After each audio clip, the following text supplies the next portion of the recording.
بسم اللہ الرحمن الرحیم۔ یہ ایک بھائی نے سوال کیا ہے کہ اگر کسی کا کوئی عزیز کوئی رشتہ دار باہر ہے اور اس کی طرف سے کوئی آدمی اس کی اجازت کے بغیر قربانی کرتا ہے تو اس کا کیا حکم ہے؟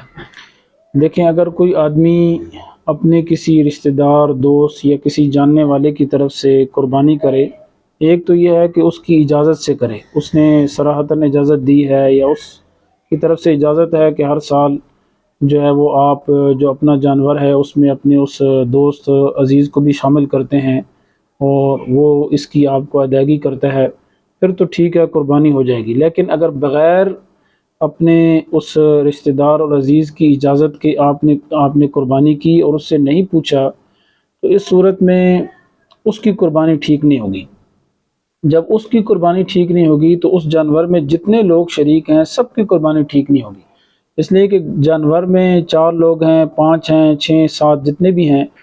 تو ضروری ہے کہ سب نے جو ہے وہ قربانی کی نیت کی ہو۔ اب اگر مثلا ایک جانور میں 7 آدمی ہیں تو 6 آدمیوں کی تو قربانی کی نیت ہے، اور 7واں آدمی جو باہر بیٹھا ہے یا جو یہاں پر ہے موجود ہے لیکن آپ نے اس سے اجازت نہیں لی اور اس کی اجازت کے بغیر قربانی کر دی، تو اس کا مطلب یہ ہوا کہ وہ جو 7واں اس کا حصہ ہے نا وہ قربانی کا نہیں ہوا۔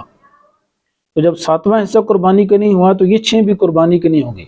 کیونکہ قربانی میں کوئی ایسی تجزی نہیں ہے کہ بھائی 6 تو ٹھیک ہو جائیں اور 7واں ٹھیک نہ ہو۔ ٹھیک ہوں گے تو سارے ٹھیک ہوں گے، اور اگر ٹھیک نہیں ہوں گے تو سارے ٹھیک نہیں ہوں گے۔ اس لیے اگر کوئی آدمی دوسرے کی طرف سے بغیر اس کی اجازت کے قربانی کرے گا تو وہ اس کی طرف سے بھی قربانی نہیں ہوگی، اور جو لوگ اس جانور میں شریک ہیں سب کی طرف سے پھر قربانی نہیں ہوگی۔